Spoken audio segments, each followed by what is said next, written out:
We're back at it again with another Battlefront update.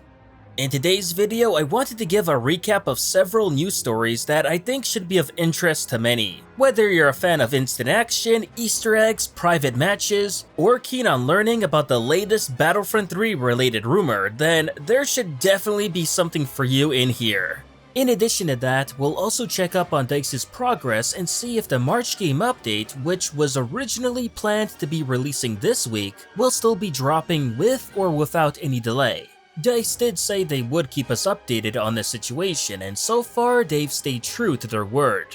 But as always, we'll be covering all of this and more in today's video. And before we get into any of that, but a quick reminder, as if you do like these type of videos, then do remember to give it a like to show your support for not only this update series, but also the content within it. With that out of the way, let's get into it. We'll start things off with some in-game news, because if you've been playing quite a bit recently, then odds are you've likely noticed by now that the Unlimited Power event is currently ongoing. And if not, then you probably haven't been playing Galactic Assault, as that's the only mode compatible with this event. I know a lot more folks play Supremacy mode these days, myself included, but I highly suggest stopping into Galactic Assault if you're in the mood for some carnage. Because, as a quick recap, the Unlimited Power event offers 9 heroes available per side, 75% off all battle point costs for all heroes, reinforcements, and vehicles, plus no spawn timer at all. The Unlimited Power event is running now through Monday, so be sure to check it out before then if you're looking to spice up your Battlefront 2 experience. And if you're worried about the current Double XP event to run out, don't be, as Ben Walke announced that Double XP will run in the game all throughout next week to Friday, March 27th. And then after that, we'll have a whole weekend of Triple XP to mess around with. So for the next long while, we definitely shouldn't have to worry about any lack of XP events. There's more than plenty enough that DICE are offering, and honestly, between you and me, I wouldn't be surprised if they continue to offer even more after that weekend too. Oh, and before we move on, yes, I do want to point out that it's once again interesting to see Ben use Jyn Erso as the image when promoting the Double XP event running the coming week, which is also the same week that will be containing the March game update. Or at least that's the plan. Out of all the possible images, he decided to choose that one. Like I said, this is interesting. It seems to me to be more of a deliberate choice than something chosen at random. But even then, I'm still cautious myself if Jyn and Krennic will be arriving in the March game update. I'm not saying no, but I personally doubt it, and I know a lot of you won't be too happy to hear me say that. And even though I've been right on a lot of different things since covering this game, like us getting ISB agents, ARC troopers, Capital Supremacy mode, instant action, clone commandos, Obi-Wan Kenobi, the list goes on. That said, I really do hope I'm proven wrong here and DICE do surprise us with Jyn and Krennic. Can't say we need more original trilogy heroes right now in the game, but since DICE do have all the assets already made for them, and seeing as the main focus of the update is Scarif, then yeah, sure, why not? Now would be the best time as any to get these two into the game. On a related note, I've been seeing quite a lot of comments lately from people confused on if we're getting Scarif in instant action. At least in March, because, well, to be fair, Scarif thus far has only been confirmed to be coming in Supremacy mode. So I can understand where these folks are coming from, especially if they don't have good internet to play online multiplayer and experience Scarif that way. Good news is that Ben has reassured the offline community on Twitter that yes, Scarif is coming in this update to instant action. I myself and many others have already assumed this to be the case anyway, as instant action and supremacy mode run off the same game code. So if you have a map programmed for one mode, then you've got it available for the other too. However, I totally understand that not everyone wants to go off this and prefers assurance in writing, so hopefully Ben's tweet has been just that. Next, as we talked about in the last update video, the DICE team are currently working on the game from home. And when that news dropped, I did notice comments here and there about the possibility if the March game update would be potentially delayed because of this. At the time last week, Ben assured us that DICE moving their operations from the studio to work from home wouldn't impact this update itself. Or at least if anything did happen, then he would let us know. Fortunately, it is looking right now that the March game update shouldn't be experiencing any delays, as Ben recently assured someone on Reddit that Scarif is still coming in March, not April, but March. So that's definitely good news right there. Granted, this could easily change at the very last second, but that would be very improbable. Like I said in my last video, DICE stated that yes, there's going to be delays to future content, but it's going to be more so for the content after March, which all signs point to that being Clone Wars focused. So if anything, hopefully Scarif and the original trilogy Supremacy mode will hold us over until then.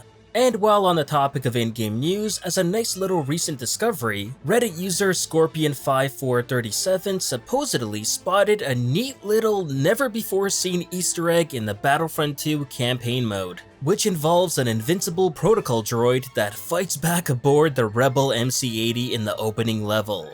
Now, we rarely talk about the Battlefront 2 campaign mode, so when someone discovers something new there, then it for sure deserves a mention. Especially when places like PC Games Zen and several other games news outlets even create news articles about this brand new Easter egg. Just goes to show you how even though Battlefront 2 was released in 2017, there are still some things in the game that people are only finding out about now. Next topic I wanted to go over is private matches, as that's something I've been seeing plenty of people talk about recently, especially after my video going over DICE's current stance on private servers in Battlefront 2. Now, just to quickly put that out there, yes folks, there is a difference between private matches and private servers. Games that you are able to host on either your own or rented servers is exactly what private servers means. It has nothing to do with EA servers, so if there's an EA server outage, then it won't affect your private server. However, private matches like the ones we had back in Battlefront 2015 are different, because even though we were able to customize those, they still ran off EA servers. Not to mention of those, you can only play one match at a time, while in private servers you can create a whole map list and not have to worry about getting tossed back into the main menu after each match is done. Just a little clarification there between the two. With that said, if we can't get private servers, then private matches are better than nothing, and people have once again started asking DICE about them, being unsure on how we had private matches in Battlefront 2015 but not in 2. Some are thinking it's maybe because it's too hard for DICE to do with the current system, or that they don't give a crap about the requests coming in for this mode. Well, we do have an answer regarding this from EA community member Kevin Johnson, who responded with the following. It's not a case of giving a crap. We wouldn't be here if we didn't give a crap. It's more of a case of where to allocate time and priorities on the list. And of course the things that DICE wish to achieve with the game themselves too. Motto is never say never. We do take a lot of feedback and we definitely hear the community ask for this mode a lot too. Just that there are other focuses ongoing at the moment. So, as we can take from that, yes, DICE are very well aware of the many requests coming in for a private match mode from the community.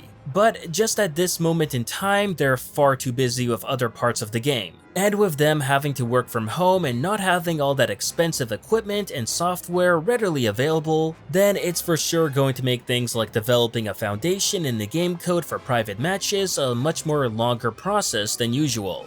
Now, I still believe we'll eventually get private matches, as unlike private servers, DICE haven't given us a straight up no to this. Rather a more of a, we're busy with other things right now, but we know a lot of people want this, and never say never. The hope for this mode coming to the game is still there and alive. Lastly, as mentioned before, it's very likely we should be getting the community transmission for the March game update in this coming week. Either on Monday or Tuesday, with the game update itself releasing on Wednesday if all goes to plan. Although, for those interested, Ben has confirmed that this community transmission will be his final one.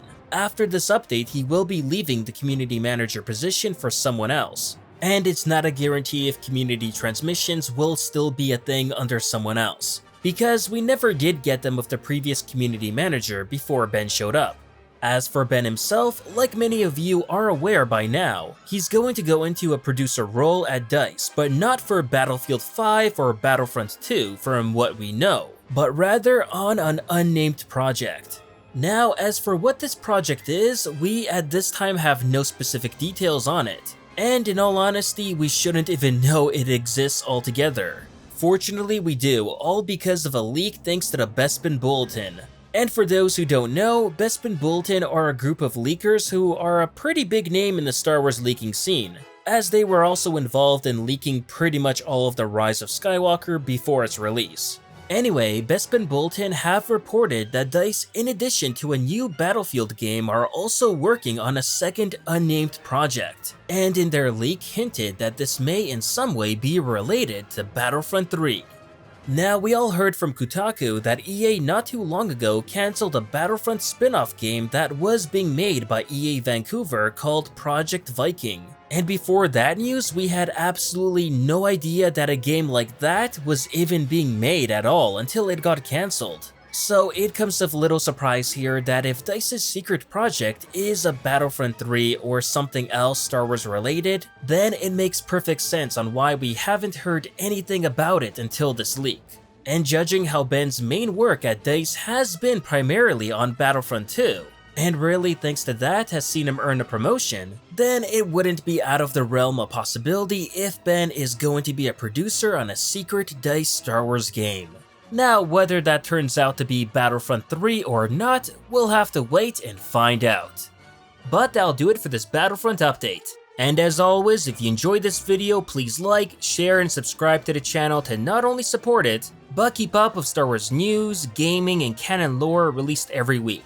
And consider following me on Twitter and Facebook to never miss out on the latest Star Wars content. Thanks for watching, and may the Force be with you.